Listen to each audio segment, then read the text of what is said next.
Hey, thank you very much. My name is Venkat Lakshmi. I'm the John Newcomb Professor of Engineering at University of Virginia. So most of the work done in my group comes from my 12 PhD students and my postdoctoral researcher, Bin Fang, who is probably already online.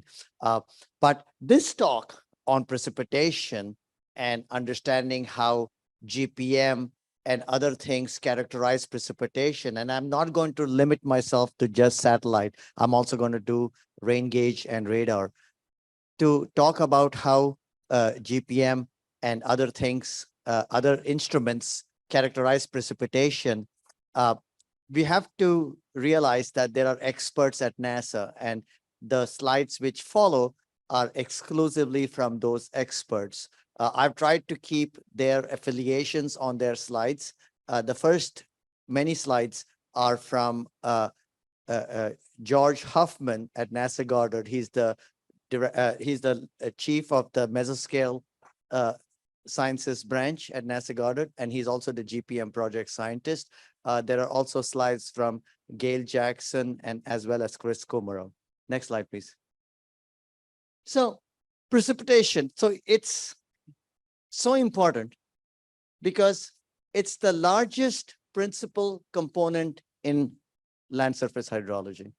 So if you don't have hydrology, if you don't have precipitation, you have no hydrology.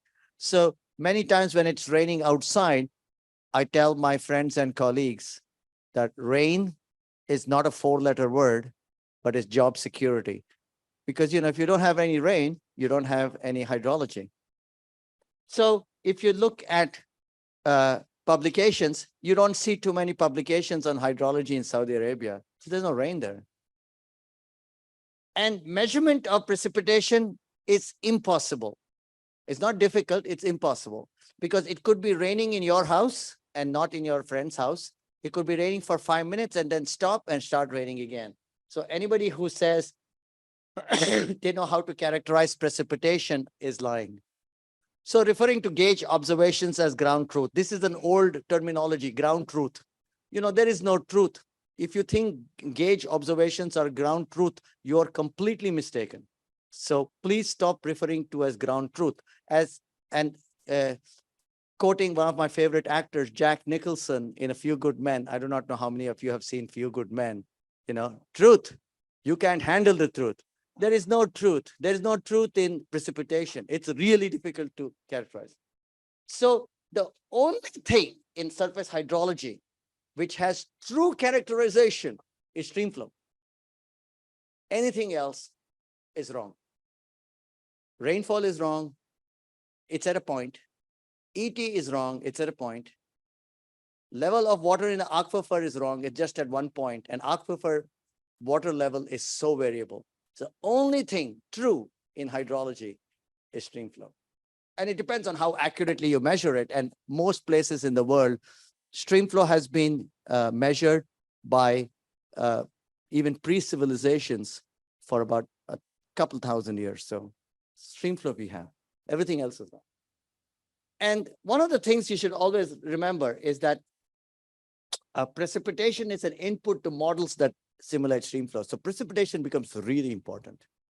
Now there is two other things. Larger time accumulations and larger spatial extent is always more accurate. So 10-kilometer monthly precipitation is much easier than 1 hourly 1 kilometer. It's obvious.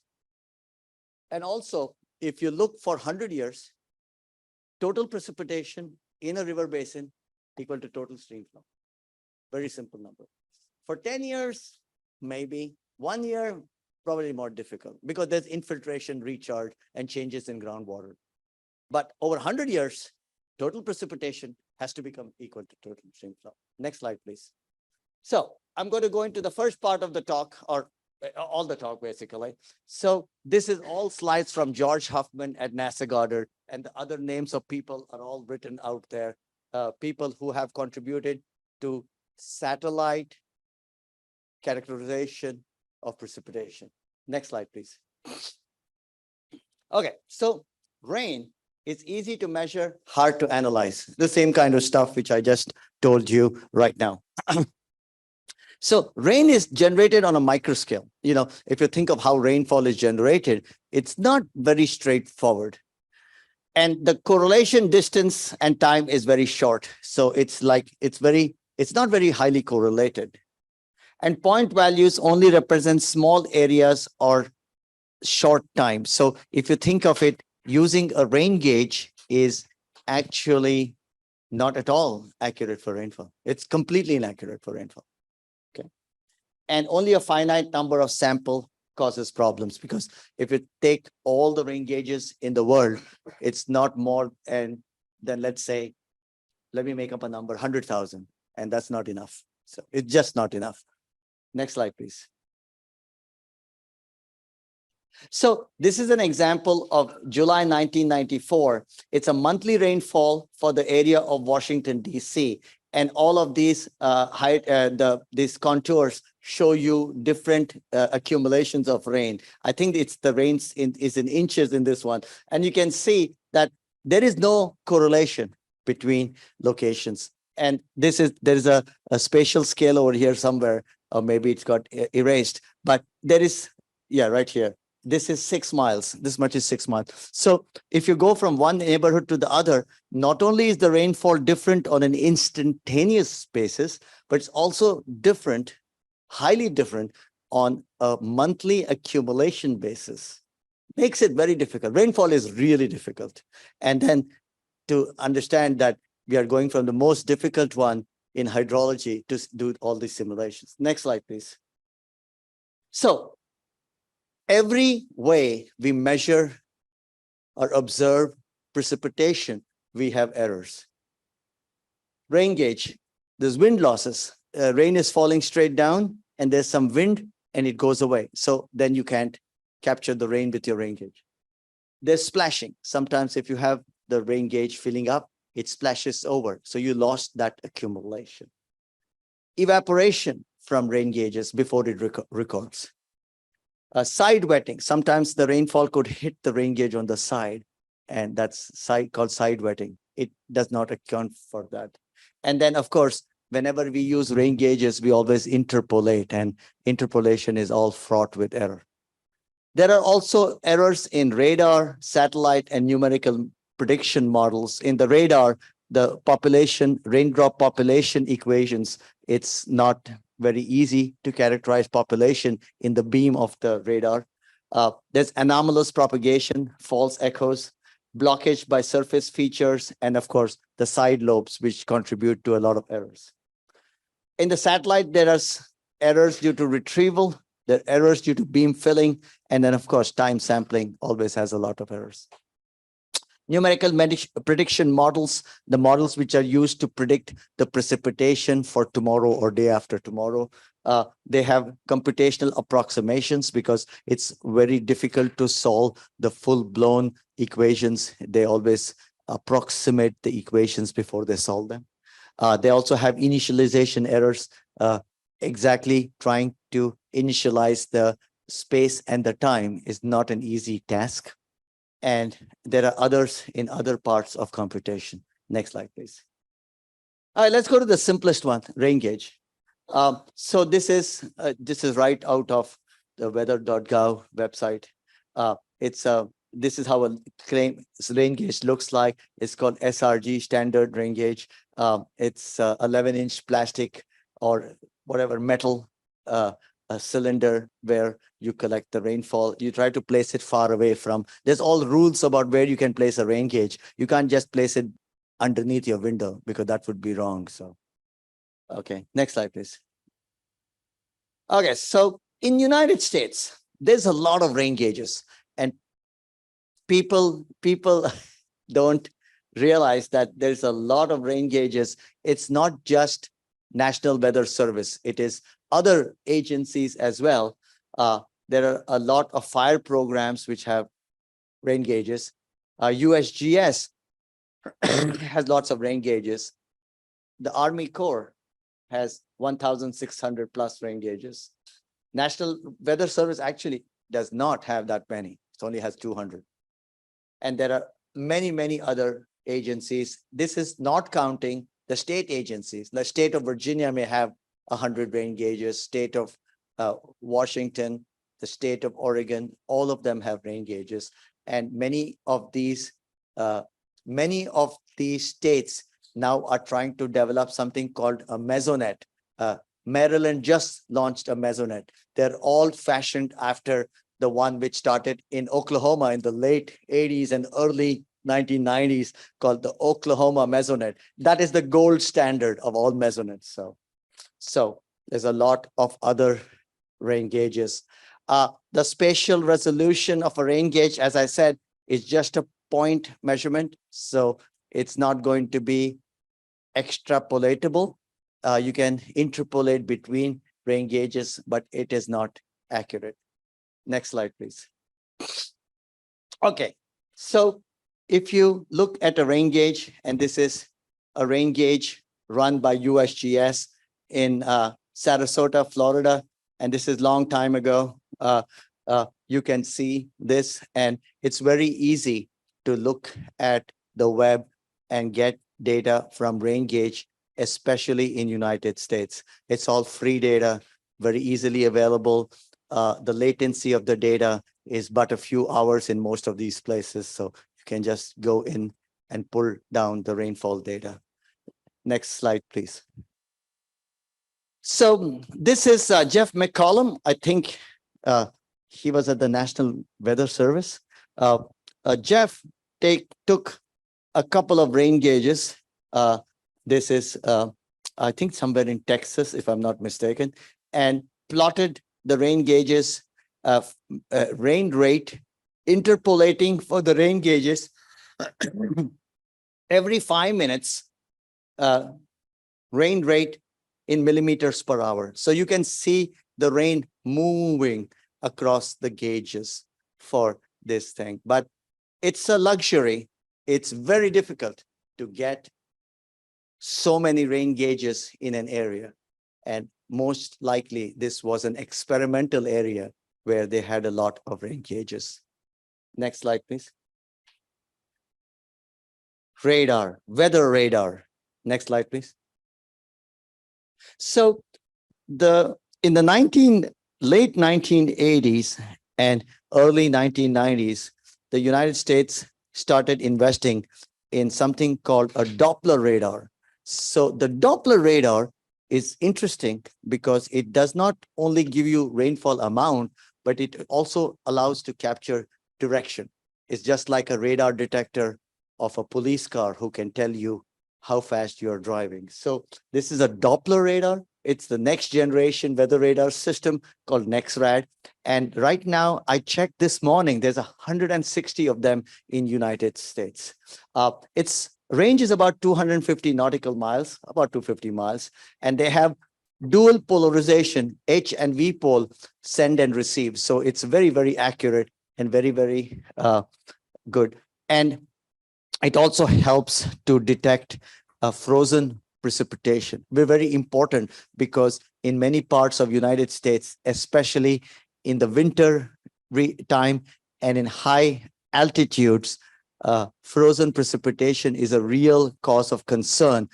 To issue real-time warnings to people driving cars that you should not be driving up to ski because your car may ski down. So applications of this NEXRAD include severe weather, flash flood warnings, air traffic. One of the other parts is many airports have NEXRAD so that the airplanes can be warned if there is too much weather. And the Radar Operations Center is based in Norman, Oklahoma. I go back to my earlier comment. Most of the mesonet, weather, water, climate, all originated in Oklahoma because of two reasons. One is Oklahoma is very productive in agriculture. They want to know, what's going on so that they can have good crops. And two, it's also very well known for severe weather. There's lots of convective storms in Oklahoma. The only time I have seen hailstones the size of golf balls hitting my rental car. Thankfully, it was my rental car. So It's very, very uh, interesting place for origination of many of these measurement techniques. Next slide, please. Okay, so I think last night we were speaking with some people at the reception, and they talked about radar. Radars have been there for a long time. Actually, the technology developed after the Second World War, and there is a lot of uh, they rework the radar which they were using for military for rainfall, and they came up with this very simple equation called Z equal to AR to the power B. And it's called the ZR relationship. Z is reflectivity and R is rainfall rate. Now, this is not universal in the sense that yours A and your B will be different, maybe for Argentina, Brazil, Bolivia, Uruguay, Paraguay, Chile, Colombia, all can be different. And it can also differ based on the type of the storm. Convective storm, stratiform, different storms can have different ZR relationships. Next slide, please. So for the United States, this is the coverage of all of the WSR 88D, the next generation NEXRADs, Doppler radars. Is pretty good. You know, there are some holes where there is no coverage, but otherwise it is very, very good. It's a very good coverage of these radars. Next slide, please. Okay, so NEXRAD data have a lot of attributes, a lot of observations, which include reflectivity, radial velocity, and spectrum width. Now, for us who use the rainfall from the radar, the radial velocity is very important because it tells you if the rainfall is going away from you or coming towards you. And there are a lot of analysis. NCDC, the NOAA Climatic Data Center has lots of this data. And I actually just Googled this website in the morning. So I know this has an active link. So next slide, please. So examples of this, there is a lot of very good stuff with NEXRAD. I'm sure there's a lot of good stuff in South America also with radar. And I'm sure they have similar kind of application windows to see the radar, rainfall, etc., to visualizing, because the whole point of radar rainfall is to visualize it, to see where it is moving and how it is affecting. Because even if you have the same rainfall over a watershed, same rainfall, the direction of movement of the rainfall will change your stream flow. If the rainfall is moving from the outlet upstream, is different than moving from upstream to downstream. So the direction of rainfall is the most important part, and many people don't realize that. And that's why a Doppler radar is very good. It'll tell you the track of the storms. And if the track of the storms is known, it's much easier to estimate the impact of the stream flow. Next slide, please. This is an example of a hurricane, very, very famous hurricane in August of 2004 called Hurricane Katrina. And it flooded the city of New Orleans. And I think the pictures and stories of it reverberated for many years to come. Very important one. And this is how it looked, very, very large. The reflectivities, higher reflectivities means more precipitation. Next slide, please. Now, another thing is also that the NEXRADs have become even more fancy. Not only can they tell you the reflectivity in XY dimension, but they can also give you the Z structure, the reflectivity as a conical reflectivity, up. So give you different slices of the atmosphere so as to tell you where you are having the precipitation originating from. So this is really important. It gives you a three-dimensional view of precipitation. Okay, so now to recircle back, and we're just going to jump into satellite precipitation soon.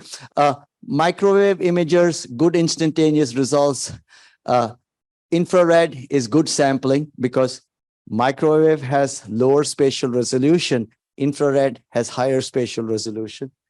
Soundings in cold surface conditions gives you information. Precipitation gauge, at the gauge, there's no bias. The model has a very good coverage because you can run your model everywhere you want, but it has to have the right physics. The biggest errors for rainfall is in mountains and snow and ice conditions. That's the most difficult, and that's the most important for weather advisories. Okay, so we talked about this side. Now comes to this side, because now we are jumping into satellite. And when we're jumping into satellite, there's a couple of very important metrics, couple of very important definitions. First one is latency. How quick can you get the data? How quick can you get the information? And in the case of infrared, it is 15 to 60 minutes. It's very quick. But in microwave, it takes a little longer for transmission of it. What's the footprint? What's the spatial resolution? Infrared, thermal infrared, very high resolution, 4 to 8 kilometers. Microwave, low resolution, because the resolution of a microwave sensor is dependent on the wavelength. So, and the size of the antenna. So if you have a low resolution microwave satellite, like in the L band, your antenna will be as big as a football in order to get high resolution. It's a very, very simple high school formula on diffraction. The interval of integration in the infrared, it is very quick, 15 to 30 minutes. Microwave satellites, much more difficult, because remember, microwave satellites are sun synchronous. So it's an AM and a PM overpass. But infrared, you can have something like GOES, the GOES satellite, which are all geostationary, and you can have, very, very quick 15 to 30 minutes. And in infrared, however, the temperature of the cloud top is sensed, and estimating from the cloud top temperature is how much it rains. In the microwave, it is actually the scattering of the raindrops. So it's a little different physics from infrared. Infrared is just looking at the temperature. Microwave is looking at the scattering. So it's actually looking at the raindrops. Of course, it does a whole bunch more physics. The scattering of the raindrops is at the cloud level. But by the time the raindrop comes to the ground, some part of the raindrop can evaporate. Some parts of the raindrop can coalesce with each other. So there are two independent physical phenomenon which is modeled to figure out rainfall on the ground surface. Next one, please. So looking at history, this is the history of all satellites, all sensors, which have sensed rain since 1988. Since 1988. And it used to have this huge system called SSMI, Special Sensor Microwave Imager, at 19 and 37 gigahertz, which was launched in 1988 and 87, actually, 1987, and has continued till today. And they use those frequencies to estimate the precipitation. Now you can see over here, the golden era begins with TRIM, and we'll jump to TRIM in the next slide. TRIM, Tropical Rainfall Measurement Mission, and it has continued on so far. There is the Megatrophique, it's a joint satellite between France and India, and then GPM. TRIM, very, very important. It was the first mission dedicated for rainfall. So the SSMI series, which I showed you in the previous slide, was not dedicated for precipitation, but TRIM is and was, sorry. And it was a joint NASA, JAXA, a Japanese space agency mission, launched in November 1997 from Japan. And this is how it looks. It moves at about 7 kilometers per second. It has 3 instruments, TRIM microwave imager, precipitation radar, and visible and infrared scanner. So 3 instruments to sense and predict the rainfall. Next slide, please. And now we have GPM. It's the gold star of all rainfall sensing satellite systems. It allows us to not only sense precipitation in liquid form, but also in solid form for snow and ice. And that is the biggest improvement between TRIM and GPM. Now, GPM has 2 distinct instruments. The mothership has 2 distinct instruments. One is GMI, global a GPM microwave imager. It has a whole bunch of passive sensors, and I think Sean explained the difference between passive and active sensors, and it is from 10 to 183 gigahertz. And the next slide, next is a dual frequency precipitation radar. It has a radar which has Ka and Ku band, the 13.6 and 35.5 gigahertz, and it's like a CAT scan of the rainfall. So this is a really, really fancy instrument and a very fancy satellite bus. Next slide, please.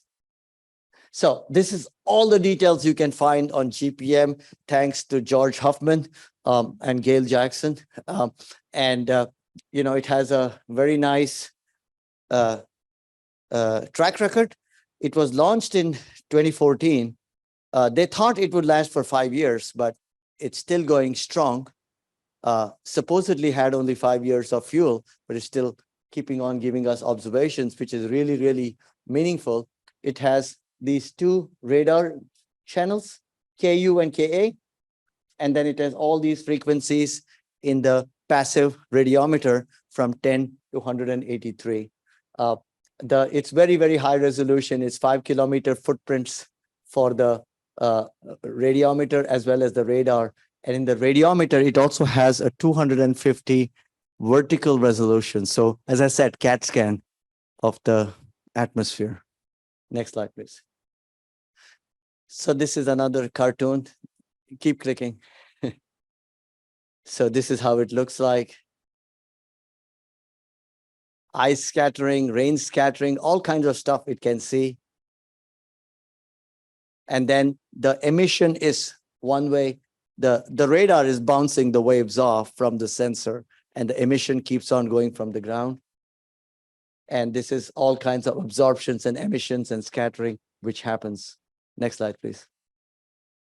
Okay, this is all the, when they make a radar, it's very exciting to see their clean rooms and all of this thing. And some of the targets they use to test the radar to see how it works properly is all these different roughnesses. And you can see these roughnesses out here. Next slide, please. Next slide. Okay, as I said, in GPM, I called that picture I showed as the mothership. That's the core observatory. It's one of many. So GPM produces rainfall every 3 hours. The way it produces rainfall every 3 hours is because it has many, many, many other satellites with which it coordinates the data. So the rainfall from GPM you see is not just from this.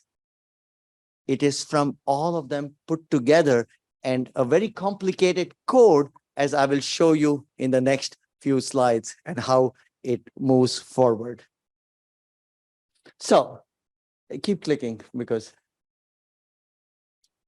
yes, so the way you see it is, this is a cloud. There's a freezing level or a melting level. Above it is all frozen. Below it, it's all melted. So above it is all solid, and below it is all water. Next. So one more. I think we have a few of these, so you can keep clicking. Okay. Yeah. So remember, I told you that the radar has two distinct bands, 13 and 35 gigahertz. But the radiometer is all the way from 10 gigahertz to 183. So from here to here. And so different parts of the radiometer do different things. The the shorter frequencies or the smaller frequencies are emission channels, and the higher frequencies are the scattering channels. Rule of thumb, if you know the frequency of microwave in gigahertz, let's call 1.5 gigahertz, or let's call it 6 gigahertz, the C band. All you do is divide 30 by 6, and that's the wavelength in centimeters. So 30 by 6 is 5 centimeters. So when we talk about scattering, the rule of thumb is an object can only scatter if its size is comparable to the wavelength. So when you go to 183, or let's say 200, the size becomes very small because 30 divided by 200 centimeters is more like 1.5 millimeters. Okay. So there are many particles, rainfall, which can scatter the signal. So the scattering becomes a big mechanism for even passive microwave emission as you go to higher and higher frequencies. So don't think of scattering only for radar. Radiometer can also contribute to scattering. Next slide, please. So this is a passive, yeah. Oh. So this is a passive microwave at low frequencies. This is the one which is emission driven. So there's emission from the ground. It goes through this liquid water, then goes through the solid ice and goes to the sensor. So in your algorithm, you have to account for the ground, liquid water, and the ice. So it's pretty complicated. Next slide, please. Now at high frequency, the same thing is emission, but there's a lot more scattering because the high frequency radiation, passive radiation, also gets scattered. So the high frequency radiation gets scattered by the hydrometeor. So you can tell the cloud's properties with respect to solid frozen ice in the cloud. Very, very important. And this is the active. Everybody knows the active. It is, it bounces, it goes down, bounces off the earth and goes back up. So, yeah, go ahead. So normally when we do passive microwave radiometry, we write an equation for brightness temperature using some number for cosmic background, 0.21 degree Kelvin. And go ahead. Go ahead. Go ahead. Yes, please. So this is the equation for microradiometry. Of course, we don't use this complicated equation, but for setting up the equations in the computer code, you use it. But for simple things like soil moisture, as John will tell you tomorrow, it's much simpler. Next slide, please. So all of radiative transfer, basically all of radiative transfer, all of the satellite stuff we do is based on high school physics. It's based on Planck's law and its approximation called Rayleigh-Jeans approximation. And then you also have an approximation for the cosmic background. So for soil moisture, the very, very simple relationship is brightness temperature is emissivity times physical temperature. For rainfall, it's a little bit more complicated because we are doing a whole vertical column where we are doing sensing. So can you forward? So this is the most important algorithm for GPM. It's called iMerge, integrated multi-satellite retrievals for GPM. Because remember, I showed it was not just the core observatory. There's many satellite sensors, which is integrated together to get GPM. And it's complicated because not only is the algorithm, and this is like several years ago, this slide was produced, it shows you how different locations, Climate Prediction Center, NASA Goddard, and UC Irvine all work together to make that algorithm to convert all the observations from all the satellite sensors into precipitation. So it's not a straightforward algorithm by any imagination, but as you will see in the exercise which follows this lecture, you will see you can easily download the satellite data and use it for hydrological applications. Now with iMerge, there's three very distinct products. One is called the early run. 4-hour latency means you can go online and look at the GPM for this 10 o'clock, so you can see 6 a.m. GPM information because it's out. Early run. Late run is 12 hours because they wait for all the microwave information. The early run is using, far lesser data. And then the last one is they merge a lot of precipitation information from gauges into the product. And it takes 3 or 4 months. And the global precipitation climatology center has all these gauge information. So they take it all and merge it together. But for most people, go back. If you're doing hydrological modeling, late run is more than enough. The difference between late and final run is very minimal.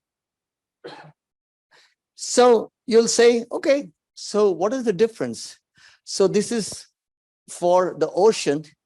Remember, one most important rule for precipitation remote sensing is rainfall over the ocean is much more uniform in space than rainfall over land. I said when I started that you may have rainfall in your house, but not in your friend's house. It will not happen over the ocean. It's very widespread. Hundreds of kilometers of rainfall, which is pretty uniform. So this is comparison of rainfall or ocean rainfall, 50 north to 50 south, and it shows you the GPM iMerge precipitation. This is annual average, and then this also shows you the GPCP, which is merging all the satellite data sets, all the rain gauge data set, Global Precipitation Climatology Project. They merge everything together. And this is the one, the green one is from TRIM. And there is obviously a difference between them, a big bias. Next slide, please. So this is where you compare precipitation from an atoll. So there are islands in the Pacific Ocean which were chosen by rainfall scientists to compare rainfall from the satellite to the rainfall from the gauge. Imagine an island 10 kilometers by 10 kilometers in the Pacific, have a couple of rain gauges. It can sense the rain of the larger Pacific Ocean. And so this is the rainfall from that rain gauge, and this is rainfall from the GPM iMerge for 2000 June to 2019 January, a long period of time. And it has many dots here, but it tells you some very interesting things. iMerge underestimates the low rates, lots of dots here, and overestimates the high rates. And this is over ocean, which is supposed to be easy. So imagine the land, Very next slide, please. The land. Okay, actually, one more slide. I can come back to this. Imagine the land where this is over Colorado, Nebraska, Kansas, Oklahoma, Missouri, and Iowa. The solid line is the iMerge final, not even late, final run. And the dashed line is from the multi-sensor, multi-radar, multi-sensor. It's so over the land, it's so difficult that it is biased on this diurnal cycle for the summer, June, July, August, 2014 to 2018. And you can see that it's so much difficult over land to get rainfall compared actually very closely with the radar. A previous slide, please. So this is an example. Go one more back and then it'll start. Yeah. So this is an example of the diurnal cycle of rainfall over Southeast Asia. So you can see the GPM gives you a beautiful picture of the rainfall. Next slide, please. Next, yeah. So there are some examples here. This is an example of Hurricane Harvey, which was in the end of August in 2017, using iMerge, the multi-radar, multi-sensor, and some infrared precipitation, etc. And this is, you can see some of them are similar, some of them are not.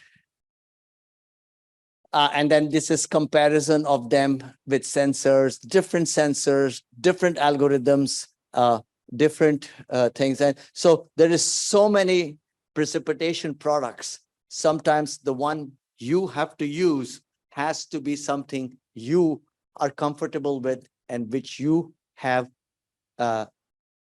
calibrated or validated with your observations. Next slide. Okay, you keep clicking. I want to go to the last one. Yeah. So this is an example. Oh, this is an example, very interesting example. So we are comparing for one day for just the land, 2007, September 18th, rainfall from all the rain gauges to the rainfall from the GPM. And you can see, yeah, it looks similar, but there's no rain gauges in the Amazon rainforest. So, however, the radars or the satellite says there's so much rain there. So it's important to know many parts of the world, many parts of South America, there is no rain gauges.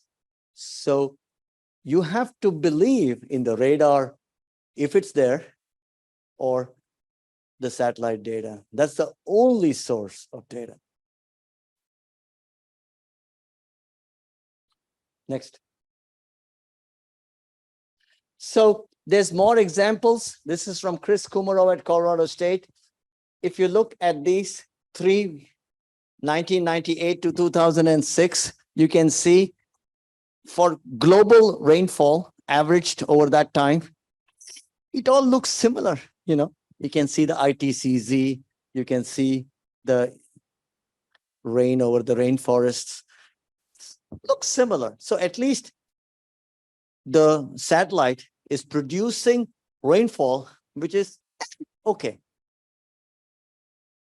But if you compare the satellite sensor estimates, these are all different estimates, to gauges, CPC and GPCC are all gauges. The gauges are all And if you look at the extreme rainfall, the gauges are completely different than the satellite estimates. So then it is up to you whether you want to accept the gauges or the satellite. So most likely, it's better to compare where you have the gauge data with the satellite data and get some modicum of confidence before you start using the satellite data for locations where you have no gauges. So I think this is the last slide.